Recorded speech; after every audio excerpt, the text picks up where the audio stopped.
Norley, President of Fidelity Charitable. Thank you, everyone, and thank you so much for joining us. As she said, I'm Pam Norley. I'm head of Fidelity Charitable, and I'm pleased to welcome you to our second COVID-19 update. In today's webinar, we want to share information with you on what leading national nonprofit organizations are doing to support our communities at scale. We had great feedback on our webinar with Dr. Judy Monroe from the CDC Foundation last month, but many of you also wanted to know how to give locally in your towns, cities, and communities to support your neighbors affected by the virus. Today, we have three leaders from top American nonprofits to discuss information on how you can help. Before I introduce them, though, I want to give you an update on our work here at Fidelity Charitable, the country's leading grant maker, having distributed $7.3 billion on behalf of our donors to nonprofits last year. In a world looking for good news, we have some good news to share. We continue to see a remarkable outpouring of grants to support COVID relief. Yesterday, we announced that our donors have recommended 136,000 grants in excess of $100 million, which is up 36% to support COVID. And actually, we're at $1.8 billion in grants that have left Fidelity Charitable since the beginning of the year. In fact, in an early survey that was done of American donors on how they're thinking about their philanthropy and supporting the pandemic, nearly 80% indicated that they intend to maintain or increase their giving. And a quarter of those surveyed said that they intend to give more to support this pandemic. So on behalf of our team, thank you all for what you're doing to make a difference and in this difficult time. And thank you so much for joining us here today to learn how you can do even more. Our team is committed to providing you with information on how your charitable dollars can be most effectively deployed during times like these to provide the greatest impact. We have organized our guidance into three areas. One, supporting medical needs and protecting the safety of our first responders. Two is protecting vulnerable populations impacted by COVID-19. And three, sustaining all nonprofits who are particularly challenged in this environment. Today's webinar is focused on how best to think about the vulnerable in our communities. The under or unemployed, the food insecure, those living with mental illness, the homeless, those impacted by domestic violence, and everyone suffering given the current environment we're all living in. Today's webinar, in collaboration with the United Way, Feeding America, and the National Alliance for Mental Illness, or NAMI, is designed to specifically address the needs of vulnerable populations and lay out a plan for you to act now into responding to the need for more philanthropic funding. Today's conversation is broken into three parts. One, I'm going to introduce each panelist and ask them to give an overview of the nonprofit that they support and work with and what they're seeing in the communities. Two, we're going to have them talk about the local work that's being done in their organization and innovative approaches that they're doing to accomplish the mission and to get their work done in this environment of social distancing. And then three, we're going to ask them to provide guidance on how all of us can identify opportunities to support areas that align with our values and interests. So without further delay, I'd like to introduce you to today's speakers. To help us answer some of these questions, we have brought together a panel of experts from organizations who are doing critical work around the country and in local communities in support of those most vulnerable to COVID. Grateful to have them. Let me start with introducing Suzanne McCormick. Suzanne is the U.S. President of United Way Worldwide. United Way, for more than 125 years, has been helping advance the common good through education, income, and health, and in partnerships with governments, nonprofits, and individuals. Second, I want to introduce you and welcome Jessica Jelinski, who's the VP of Equitable Access at Feeding America. Feeding America's network is the nation's largest domestic hunger relief organization, working to connect people to food and to end hunger. And then third, we're really pleased to have with us Dr. Ken Duckworth, who's the Chief Medical Officer of NAMI, whose mission is to provide advocacy, education, support, and public awareness so that all individuals and families affected by mental illness can build better lives. If you haven't had a chance to review their incredible credentials, they're down there on the right-hand side in the session handout. And I just want to thank each of you for being with us. So let's dig in. The COVID pandemic is so unprecedented, as all of us know. Things are changing every minute. Here in this country, we've never experienced anything like it, and making it more complex is the fact that it's just rapidly unfolding. I'd like to ask each of you to describe the work of your organization and ask you to help us understand the magnitude of the issues that you're seeing in the field. Suzanne, can we start with you? Yes. Hi. Thanks, Pamela, for the opportunity to be here. Very proud to be representing the United Way network, which is really a worldwide network. We have over 1,800 local United Ways around the globe. 1,100 of those are right here in the United States. And my job is to support that network, but some of my comments today will cover the work that's happening around the world. We are in over 40 countries. We have almost 3 million volunteers actively engaged in our work. And every year, prior to the COVID pandemic, we've been improving the lives of over 61 million people around the globe. Like all of our nonprofit partners, we are in unprecedented times. When we think about the scale and the impact of the COVID pandemic, we often describe it as Hurricane Katrina hitting every community in our country and around the world at the same time. It is putting enormous strain on the nonprofit sector, on local United Ways, to keep up with the ever-increasing demand for help, really around basic needs. And we'll talk more about that. But our model in local community is we try to create opportunities for everyone to get access to the supports they need, with a specific focus on vulnerable populations, on those who are living in poverty, those who are the working poor, and especially vulnerable populations like the homeless and seniors. We say our superpower is understanding local community, and so we were really built for this epidemic. For over 100 years, we have been working in local communities to understand what are the most pressing needs, and then working to bring together partnerships through collaboration and convening, partnerships that span all sectors, so government, municipalities, private, nonprofits. How do we bring all of those different leaders in a community together to figure out how to solve complex problems? And so that framework, that focus on the safety net is what we are relying on now as we are having to do that work every single day in a more amplified way than ever.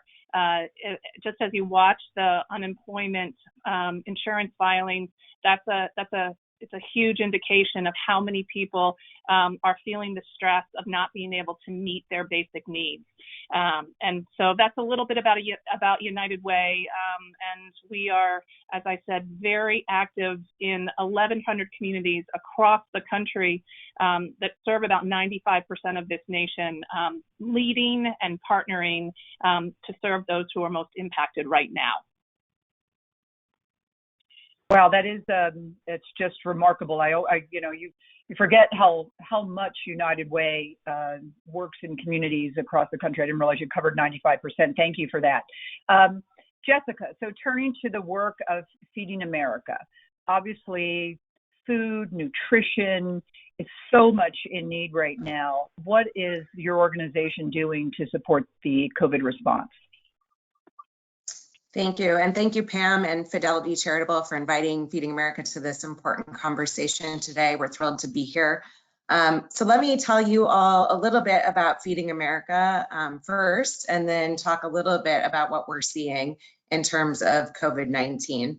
So Feeding America is a national network of 200 food banks who distribute food to people facing hunger through a network of 60,000 food pantries, meal programs, schools, health providers, and community organizations. We serve every single county in the United States.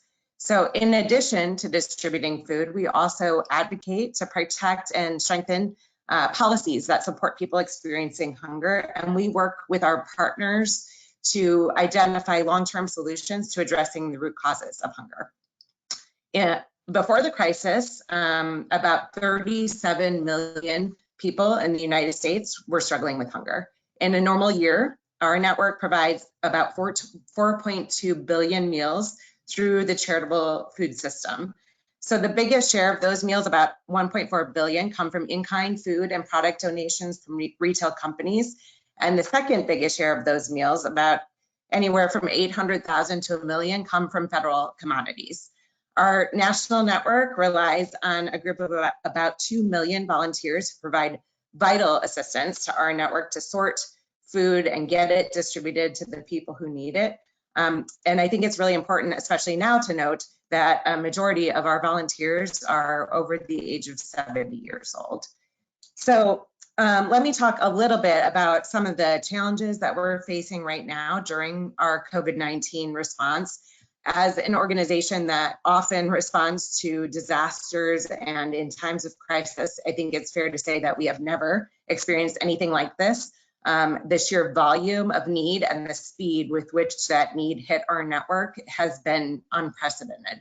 So our research and data show that approximately an additional 17 million people could become food insecure as a result of this crisis. On average, our food banks are seeing a 63% increase in people coming to them for food. I have a couple examples that I think really bring this to life from our network. So one of our food banks reported that online searches for food on their website, they typically average about 35 per day pre-coronavirus. They are now averaging 1,200 per day. And in addition, phone calls for food requests are averaging about 800 per day.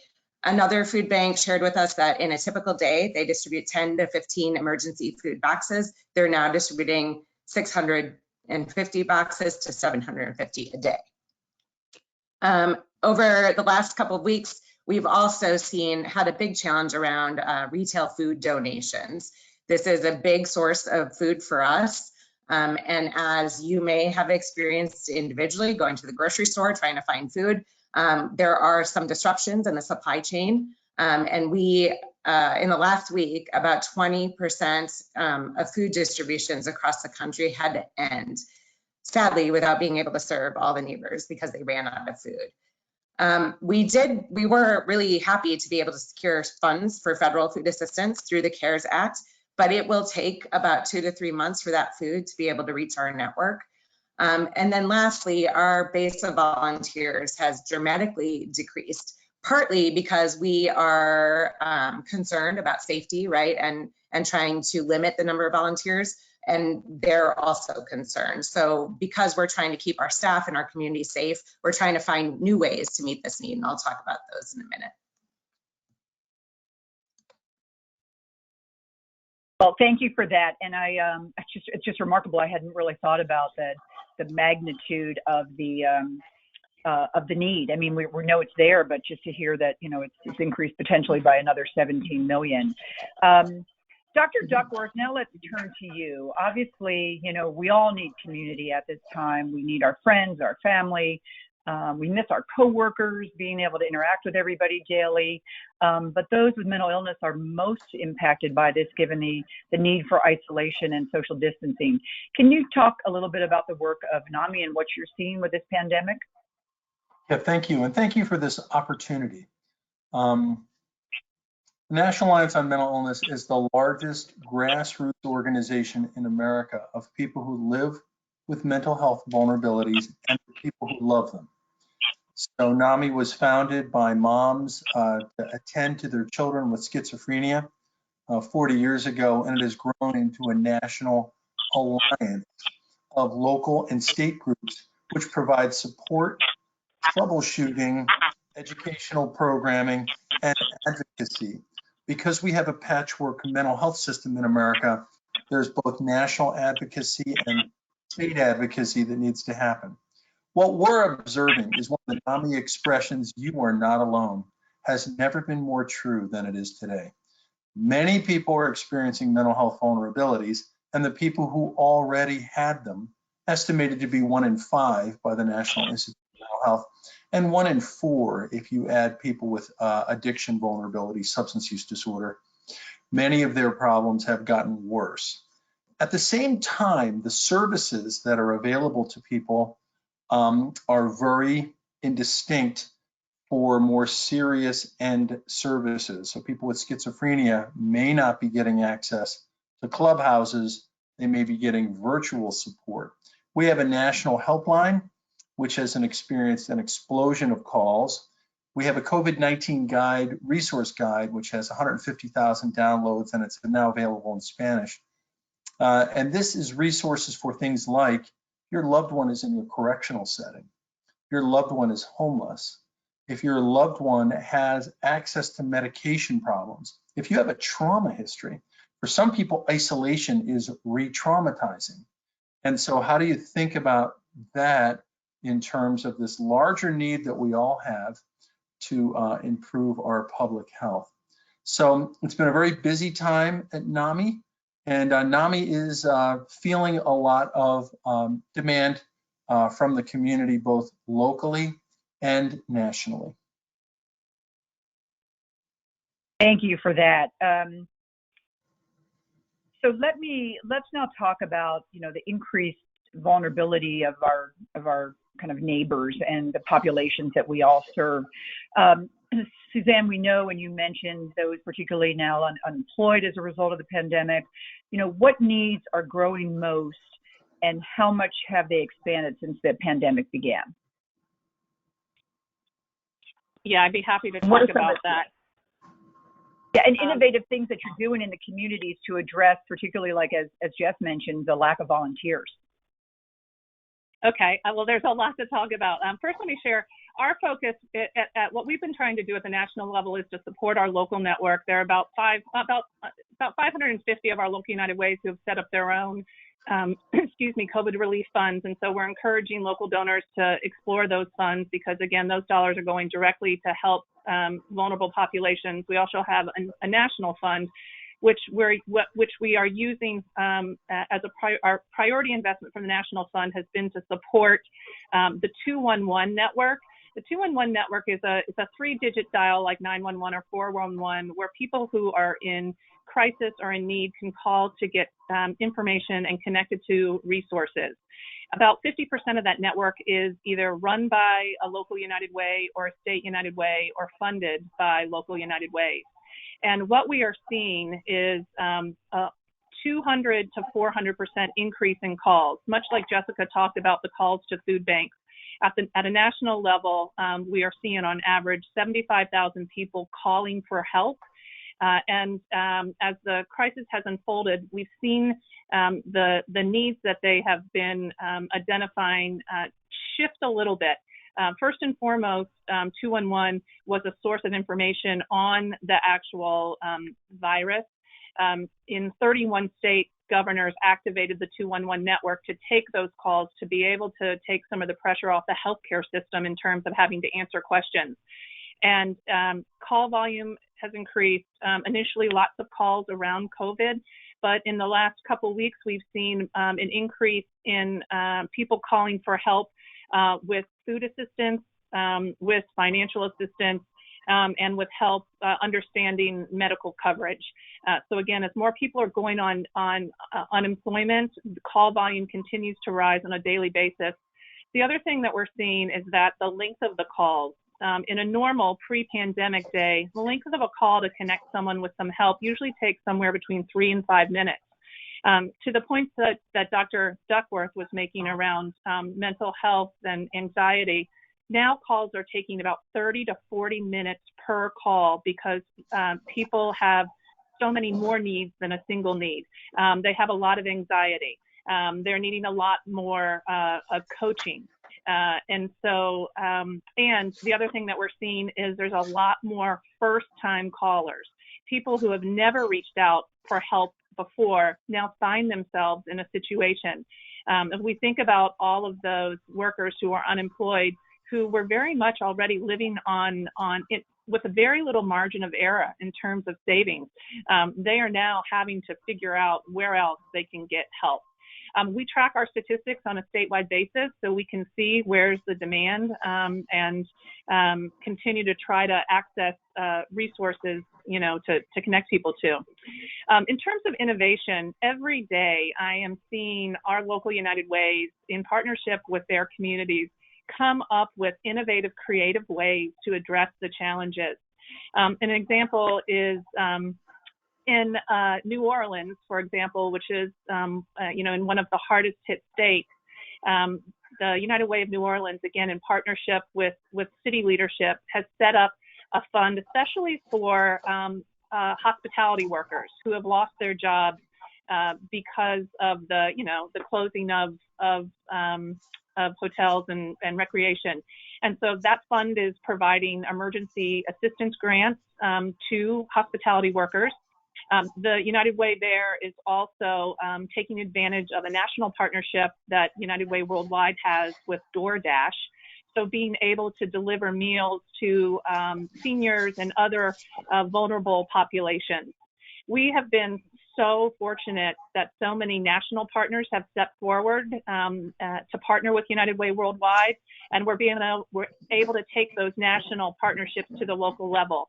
Another quick example is Cottonelle is donating 1 million rolls of toilet paper that we will be able to get to our local communities. I know Los Angeles has already gotten one of the shipments to focus specifically on distributing to homeless populations.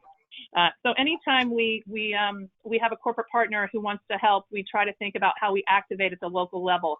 The last sort of innovative, I think, creative idea is GE Appliances came to us and said that they wanted to support the frontline workers, healthcare, and our public safety. And so we're going to be working with them through our local networks to be able to bring new appliances to those first responders and healthcare workers who themselves may be struggling financially. So those are just a couple examples. Every day I learn of more amazing things happening around the country and the world. And it just gives me such a feeling of hope and inspiration in the kindness of humanity. That is so wonderful to hear, and it is so uplifting, I think, for all of us to hear that, the individual stories that are happening across the country, whether it's individuals or companies all coming together to help support everyone in this.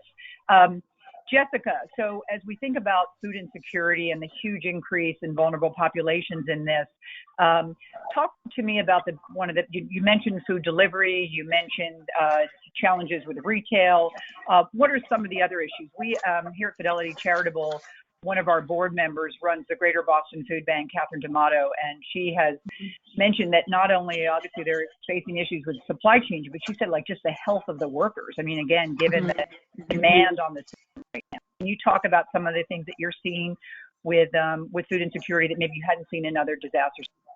Yeah, and I can talk about some of those things in addition to just some of the new need that we're seeing. So I think the first thing that came to mind when we think about what is new and different about this virus is when most of us are sitting in our homes, right, and able to do our job from our home and stay safe and social distance and do all the things that we know we're supposed to be doing right now. Most low-wage jobs cannot be performed at home. So those workers are either experiencing lost wages or they're risking their own health to go to work every day. So that is one group that's been particularly affected. Are workers who have service occupations or work in the leisure and hospitality industry. And these are individuals who experience higher rates of food insecurity anyway. And now with so many public facing services closing indefinitely, these workers are facing really dire circumstances. We are working, I think one thing that has been really exciting to see, and really, I think, similar to Suzanne's comments, are the partnerships that we have been able to create, strengthen in communities. None of us can do this alone. So I think that the exciting new partnerships that we're seeing, we're able to, I think, really quickly adapt our distribution model to be able to get more food to more people as quickly and as safely as possible, making sure that our staff at food banks are staying safe and being able to maintain social distance in ways that we've never done before, where often food is about coming together, enjoying meals together, big events and distributions. And now we're shifting to these new models of drive-through distributions, where cars are coming through and volunteers and staff are placing food boxes in the trunk of vehicles. We're pre-packing boxes. We are scheduling pickup times. We are delivering products now and food to the most vulnerable populations, including seniors or people with compromised health. And that has been another exciting opportunity where staff or volunteers are doing those deliveries themselves, but we've also seen partnerships across our network with UPS, FedEx, Uber, Lyft. We've seen school bus drivers who want to continue to drive their route to get school meals to kids, bring additional food to their home for their families. We've seen state troopers delivering food, and a couple really great examples beyond that of ways that we're getting more food into our network where there is a shortage right now and a challenge of getting shelf-stable food. We've seen a lot of organizations step up and help us get fresh produce into our network, which has long been a challenge. So seeing more produce, more dairy, more protein come into our network through partnerships with our retailers such as Walmart.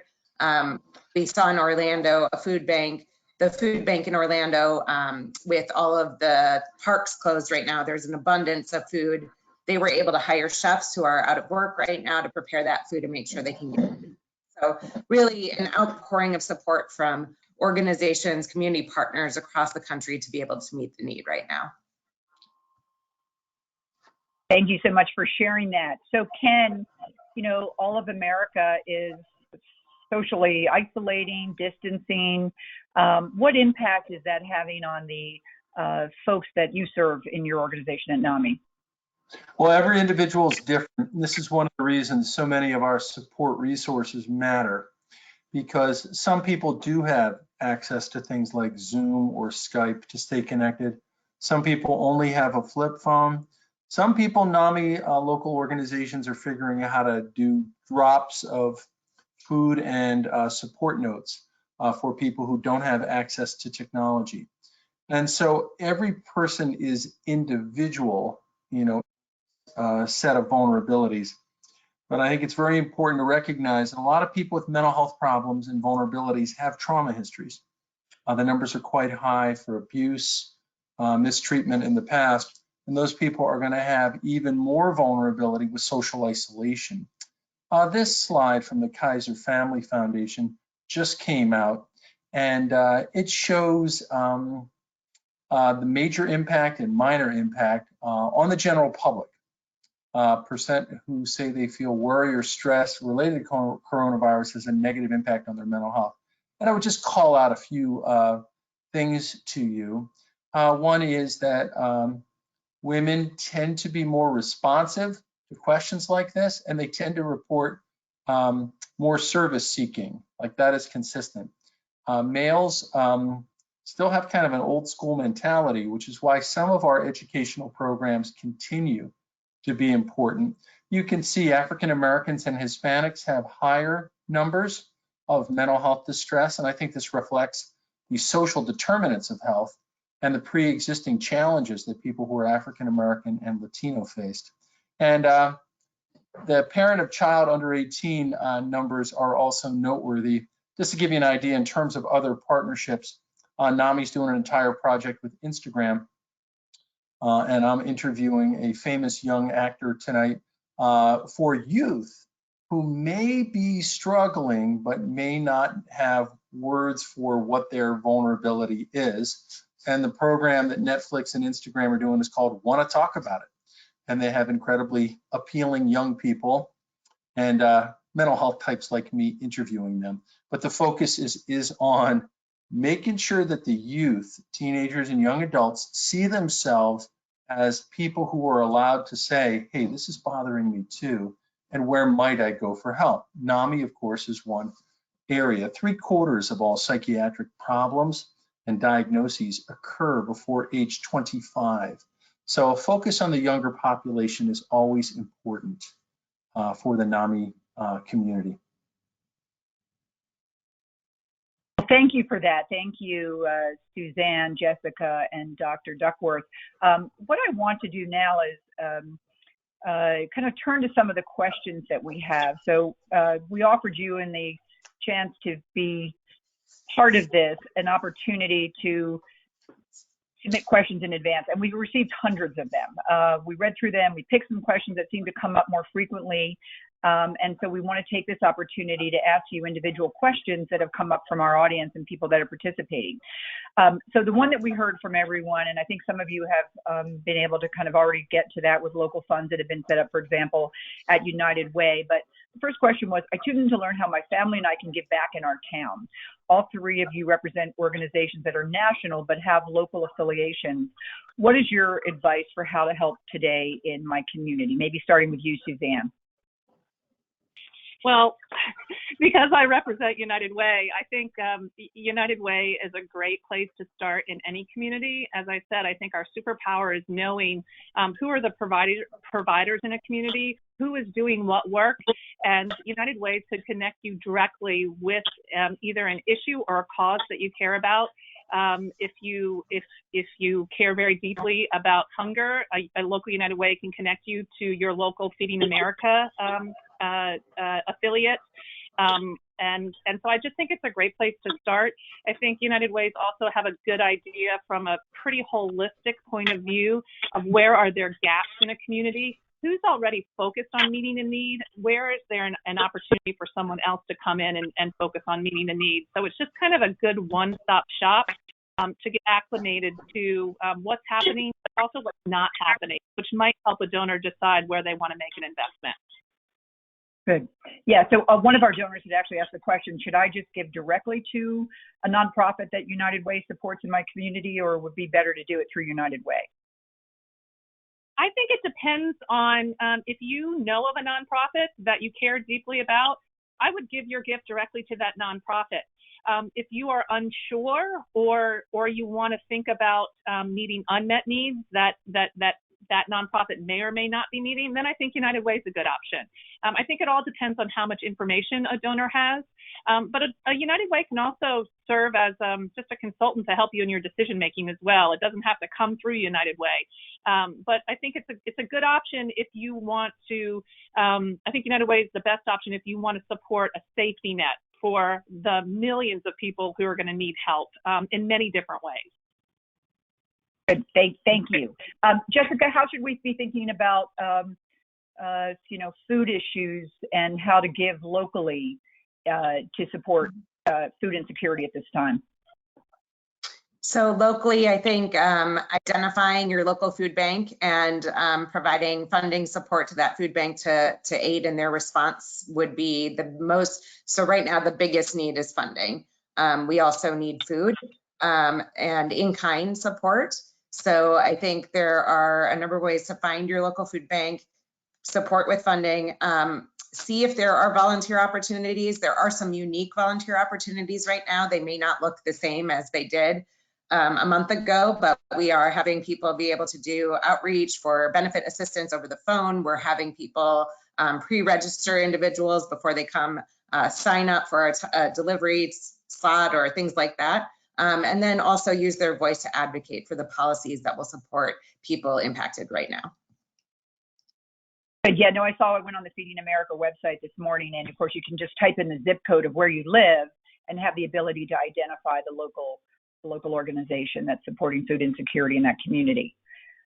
Dr. Duckworth, how should we be thinking about giving back locally to support NAMI folks that are supported by NAMI? Has 650 affiliates across the country, and there's state and local affiliates in virtually every major town that provides education, support, and advocacy. So it's kind of, if you want to go big picture, the local work on advocating for Medicaid to cover phone sessions is going to happen locally, right? The feds are getting input from us that Medicare should be covering phone therapy because there are many people with mental health vulnerabilities that don't have a video-enabled platform. So that's the federal side of advocacy. The national line, the helpline, is overrun with calls, and we are training volunteers. But many people will call their local affiliate or state, which has variable capacity to help people troubleshoot. How do I get 90 days of medications? And how do I get an injectable medicine if my clinic is closed? I have assertive community treatment needs. They're not able to do visits right now. I'm managing a psychiatric crisis, but I can't go to the emergency room. These are the kind of calls we get every day. They are challenging, but what we try to do is give people individual attention. So I would say either locally, if you've heard or know of a challenge that you want to work the problem, because NAMI has a big voice in all the state legislatures, and some subset of the mental health policy is local. So, but the national helpline, for example, the national webinars, I got kicked off of my own webinar the other day. I did a webinar on mental health and COVID-19. It was so oversubscribed that I get kicked off my webinar and I wasn't allowed back in because we had exceeded capacity. So I called in by phone. I couldn't see my slides. It was kind of very NAMI. The demands are overwhelming the supply, and we're all just doing the best we can.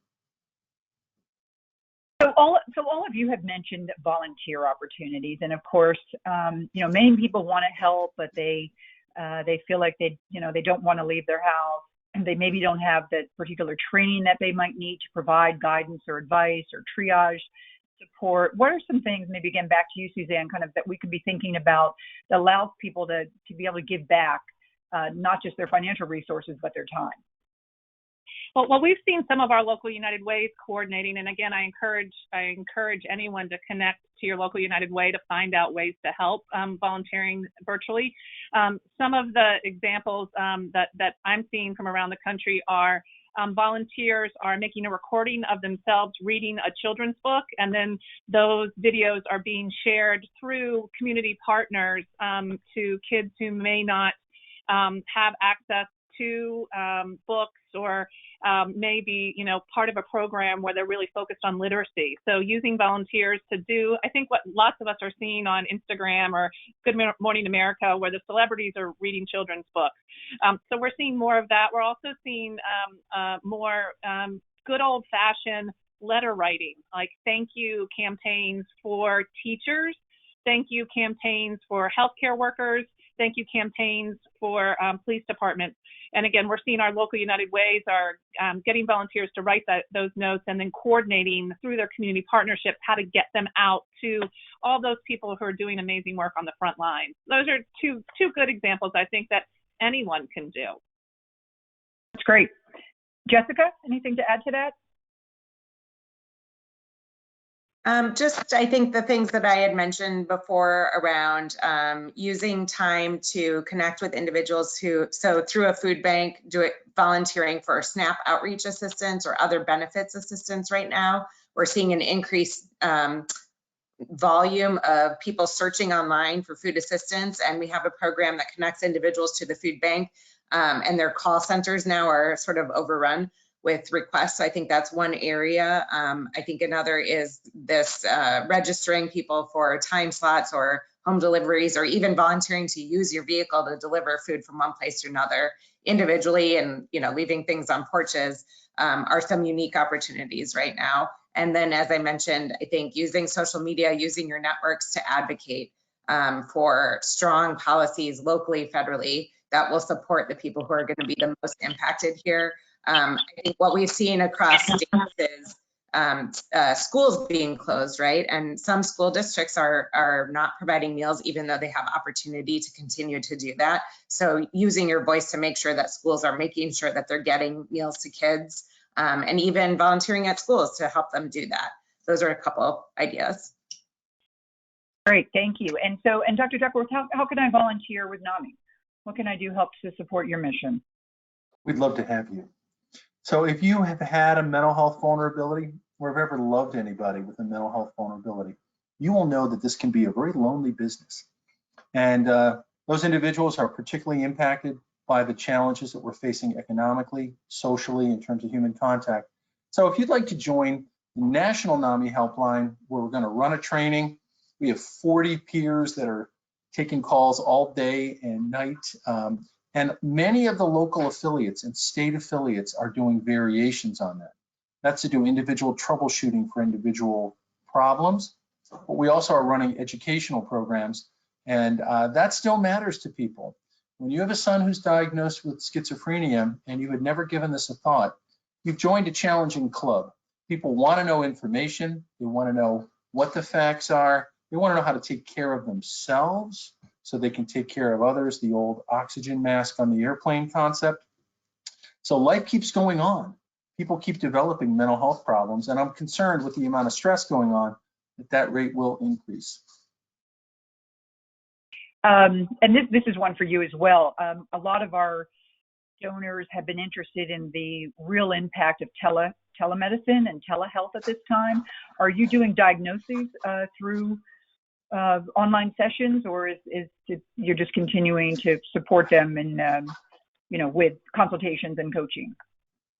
Licensed practitioners are doing telehealth, and the mental health outpatient community has made the fastest pivot that I've ever seen a slow-moving, fragmented, chaotic system move, which is virtually all practitioners were seeing people in their office, and virtually all practitioners are 100% telehealth. And that change has happened in 1 week. Through NAMI, it depends on your locality. Are support groups being run through a Zoom chat or through Skype?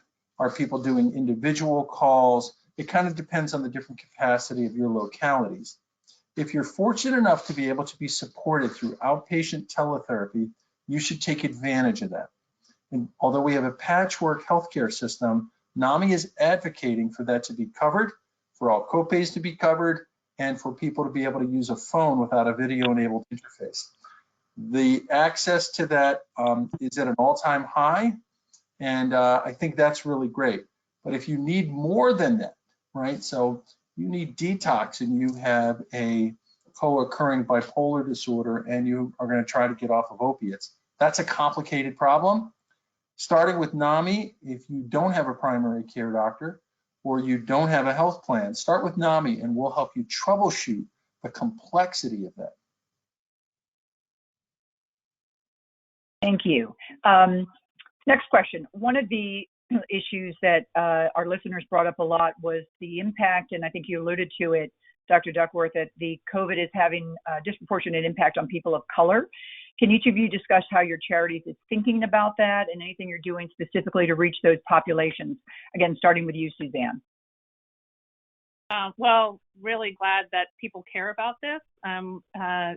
At United Way Worldwide, diversity, equity, and inclusion are a primary focus of ours. And so we have been supporting our local networks and thinking about how to use a diversity, equity, and inclusion lens to look at the data of those who are being impacted in their communities, and then to tailor support to make sure that everyone in our community has access to help. At a national level, we are very fortunate to have just entered into a partnership with the Black Entertainment Network, who is going to be holding a telethon on April 22nd, featuring African-American celebrities and leaders. And the funds that are raised from that will be targeted specifically to helping our African-American community members in some of the largest hit areas. And I'm also really proud that just within our network, already our local United Ways have, they've been really carrying the banner on equity and making sure that access to opportunity really does get to all. So again, I think the frameworks that we have put in place are ensuring that is happening. And then, with some special focus from BET and their network, I think we're going to continue to just raise awareness around the narrative. I think that's one of the things, there's a real opportunity for us as we move through this pandemic. I think people are seeing there are some things about how we have been structured and served communities in what we used to call normal that we have an opportunity to change as we move through this. Good. Jessica, anything you're doing to serve that population or anything different that you're seeing? Yes, and likewise, I was very pleased to see this question raised by your listeners. This is a very important issue for Feeding America. I sit on the Equity and Programs Department at Feeding America. In addition to the hundreds of thousands of people who are experiencing new need and likely trying to access the charitable feeding system for the first time ever, we're very concerned about the communities and the populations who are already experiencing food insecurity and experiencing disproportionately high rates of food insecurity before this crisis, as we're seeing that those are the communities and the populations that are being disproportionately affected by high rates of coronavirus. We see this in communities of color, African American population families, Hispanic families, Native American, rural communities. And this really mirrors where we see high rates, again, of food insecurity and other health disparities, right? We see higher rates of chronic disease among these populations.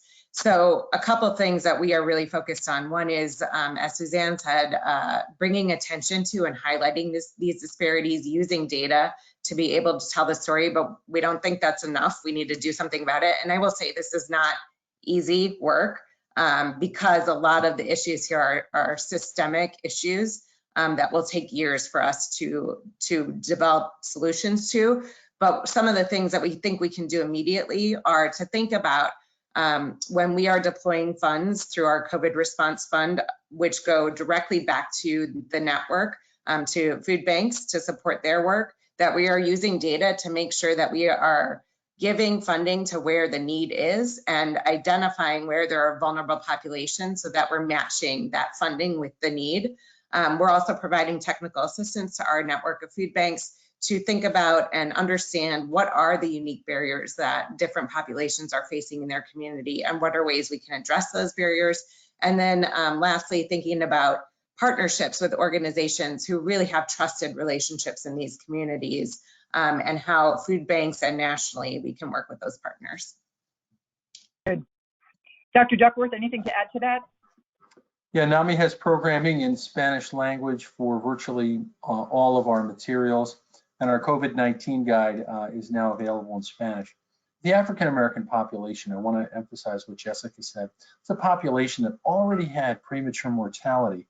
There's a huge vulnerability. People with psychiatric illness were losing about 15 years of a normal lifespan, and individuals who were of color had an even lower number. Higher rates of diabetes, hypertension, asthma, respiratory vulnerability, smoking. You've heard all these things as risk factors. One of the things we also know about the African American population is they haven't been help seekers in the mental health space. So we've had some partnerships that are ongoing. Alpha Kappa Alpha, the largest African American sorority in America, over 100 years old. We have a program for African Americans by African Americans that is a training tool that we use often in African American churches. And we've realized that African Americans go to primary care for their services, much higher percentages than mental health professionals. So we've created a relationship with the largest producer of primary care doctors in America, Des Moines University in Iowa, and they are fully on board to integrate all of NAMI's teaching and training to the primary care doctors, because these are who the African American population are seeking for their mental health care, for the most part. Thank you. Next question for you, Suzanne. You know, a lot of our donors and viewers are really concerned about the homeless population. Can you address what's being done for this group that doesn't have that ability to shelter in place and has so many other needs? How is United Way supporting the homeless population through this pandemic? Again, I would say United Ways across the country, working with their community partners where homelessness is a significant issue, have prioritized that and working again in partnership with communities to address it. Some specific examples: Los Angeles has made homelessness their priority issue, and the majority of the investments that they are making right now in response to COVID is focused on the homeless and those who are at risk of being homeless. So they've got great partnerships that they are supporting with investments to increase safe outreach, information access, finding alternate sheltering opportunities. That's an example of a big one. I was on a conversation with a small United Way in North Carolina this week, and they also have made that a priority because it's something that their county government has said is really important. And so they have worked, as an example, to have one of the hotels that has been shut down reopened up as an alternate shelter. United Way is funding that. United Way is helping coordinate getting homeless or those who are at risk of homeless into those areas. And then lastly, I would say across the board, I think we have seen our United Ways at a local level being very strong advocates around policy at the local level and statewide level to prevent evictions right now during this period of time. Again, just to make sure those families who are very, very at risk of becoming homeless continue to be able to have at least somewhat stable housing as we move through this. So the work looks different in different communities, but there are lots of examples out there. Thank you. So for Ken, one of the questions that came up is obviously a lot of people, are just overwhelmed by the need to be isolating, to, be staying home. Do you have particularly elderly members of families who are confined in some cases to a single room? And any advice for how them to be operating in this environment? I don't think there's any easy answers for that, but this concept of tragic optimism comes to mind, where we're doing this for a very good reason. And it is in fact elderly people and people with medical vulnerabilities that we're doing this social isolation to protect. And so just bearing in mind that this is not, we're electing to do this as a society to prevent the spread of this virus. That's one piece. If you're in too tight a space, obviously this is just a tremendous additional mental health challenge. Call your local NAMI affiliate, call the national helpline, and we'll listen to you and troubleshoot what you can do for your individual situation. Thank you for that. That's actually a very good way for us to be thinking about this, is that we're all trying to help each other by isolating. In a big way. This is a big act of collective altruism, even though it feels like an individual takeaway. Yeah. So many of you have mentioned policy and advocacy. Are there particular things that our donors can do in their communities to be advocating to support your organization? There's something that I know nonprofits were supported in part through the CARES Act with some loans and people being able to give an additional $300 to nonprofits and take a tax deduction for that. Anything that comes to mind that we want to be talking about in this advocacy to support your organizations? Maybe starting with you, Suzanne.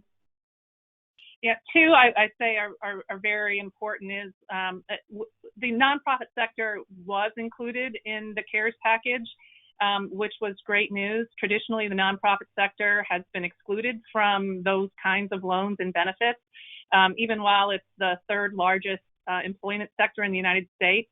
So support for continuing to support the ability of nonprofits to be active in their communities. Nonprofits are at the front line of helping people in need right now, and they're also businesses that need help keeping their doors open. Across the country, we are seeing some of our largest nonprofits lay off employees because they just don't have the operating revenue to continue to support them. So being a citizen voice to the nonprofit sector would be hugely helpful. Also, I think being a citizen voice to extending the charitable deduction beyond the $300 cap. I mean, again, while giving is altruistic, there are some people who make decisions on their contributions because there are tax benefits. So, a universal charitable deduction seems to be most fair to everyone. And so if there are citizens who want to be our partners in advocating for that, that could go a long way. Thank you. Jessica?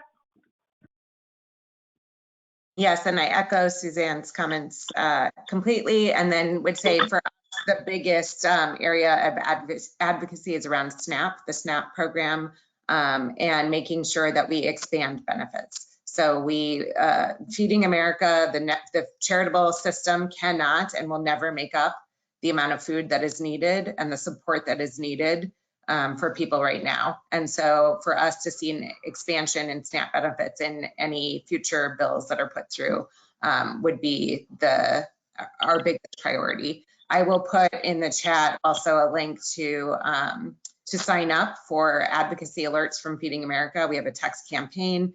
It's very easy. We make it as easy as possible to contact your local lawmakers to be able to advocate on these policies, and you get real-time updates on what is happening in your state and federally. Wonderful, thank you. Dr. Duckworth, anything to add to that? A couple things. There's some advocacy issues to serve people with these vulnerabilities. You know, it has to be a national process that people can use the phone to talk to a professional, and the professional can get paid for it. Not all professionals want to do charity work at this time. It's not true in all states. This is actually a good time to fight for Medicaid in the states that haven't taken it up. This is a very bad time to have no insurance. People are not going to the hospital, and accumulation of medical vulnerabilities and mental health vulnerabilities is counterproductive for people, because when this does abate, there's going to be a big demand on the system, and people without insurance aren't going to be at the front of the line. The other thing is NAMI walks are a huge source of support for your local affiliates and state affiliates. They're all going to be virtual this year. So think about how you can personally make support to your local NAMI through a virtual walk. Don't quite know how this is going to look, because we're on the fly making these developments, but certainly your state, NAMI Minnesota, NAMI California, NAMI Oregon, right? These states depend on NAMI walks for their funding to help support, educate, and advocate for people. So just consider that on your to-do list, because there is a way to do it without 7,000 people all collected in one place. So, which we can't do. We're not doing that. So it's like a minor league ballpark size crowd for a good game. You just can't do that. Good. Well, thank you for that. And actually, before I wrap up, we had a lot of our donors who were sending in questions. How can donors make checks from grants recommended? How can make sure that the checks that were recommended being sent to nonprofits are actually getting to the nonprofits, particularly given that so many people are working remotely and out of office? Is Fidelity sending checks to PO boxes, et cetera? So if you are a nonprofit organization, you want to give to a nonprofit organization, we are asking that you set up our free ETF wire process. So it allows us to get money directly to the bank of nonprofits. I think all of your organizations have done that, but we should go back and take a look at that. That way we can get the money directly without having to worry about people picking up checks and going to banks and doing all those things that are very difficult to do given the environment we're living in. So I just want to close and just mention a few takeaways, I think, from this webinar. I would just say one, as I've said before, is stay informed. I'm sure, like me, you have all learned an enormous amount about the work that's being done in your local communities through these very prominent, very well-respected, very well-resourced organizations. So continue to stay informed about what they're doing. I think, two, is let's all continue to recognize that philanthropy funding is very much needed.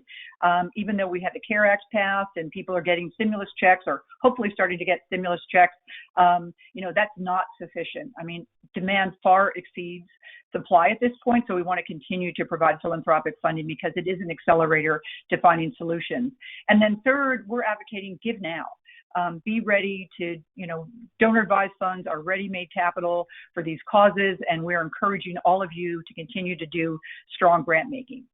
As I mentioned at the beginning of the call, Fidelity Charitable donors have already recommended, I think we're at like $105 million in grants from their DAF accounts, but we still have more to do. We're now challenging our donors to hit $200 million by Tuesday, May 5th, which is going to be coinciding with Giving Tuesday now. The actions that we take today are critical, and we're so grateful to all of you for being part of this incredible movement to provide relief needed in our local communities across the nation and around the world. So thank you so much again to Suzanne, Jessica, Dr. Duckworth. We're really appreciative of not only your time and advice and guidance. I want to give you a big hug right now, but I'm just so appreciative for your counsel to all of our listeners, and for, more importantly, all the work that you're doing in the field. So thank you, everyone. Stay safe, and please give. Take care. Thank you. Thank you. Thanks.